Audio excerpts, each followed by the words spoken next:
Friends, मैं हूं नदीम फ़ैरोज़ी और फ़ैरोज़ी ब्लॉग के साथ हाज़िर हूं। हमारा ब्लॉग जो है वो ट्रैवल एंड फूड्स के बारे में है। तो अब हम घर पे कन्फाइन हैं कोरोना की वजह से, लॉकडाउन है, तो फूड को फोकस किया हमने। मैं ये तो नहीं कह रहा कि हम आपको हलीम बनाना सिखाएंगे, लेकिन हम हलीम बनाएंगे मिलके। So if you are ready और इंटरेस्टेड टू कुक हलीम, ये बीफ हलीम है और चिकन भी होता है।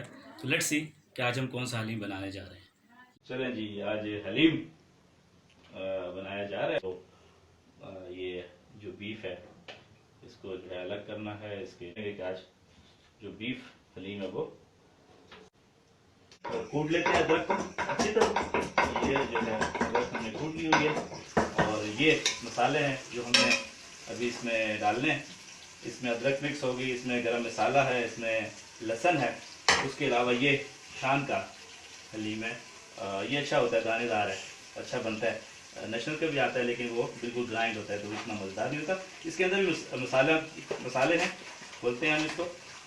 और ये वो मसालों की जो है गुड़िया है, इसको भी हमने खोल के इसके अंदर अभी मसालों में मिक्स करेंगे। और शान के हलीम के साथ आती है ये।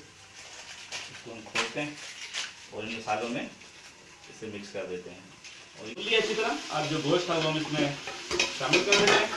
और ये सारे मसाले जो भी हमने किए थे वो हम इसमें डाल के इसको अच्छी तरह वो हिला देते हैं। और अदरक जो हमने कूटी थी वो अदरक, ये अदरक है, ये हम इसमें डाल देते हैं।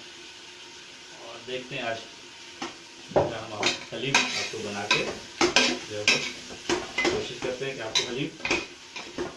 अदरक काट लिया है, हरा धनिया है, लीमू है, चाट मसाला है और तली हुई प्याज है। तो इसके साथ इसको जो है खाया जाएगा या पेश किया जाएगा। फिलहाल ये बन रहा है, आप देख रहे हैं। ये बड़ा मुश्किल काम है, इतना आसान नहीं है, इसे घोटना पड़ता है। चलिए,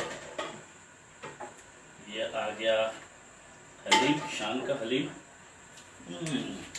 ये इसके मसाले हैं, इनके साथ अभी इसको हम सर्व करेंगे।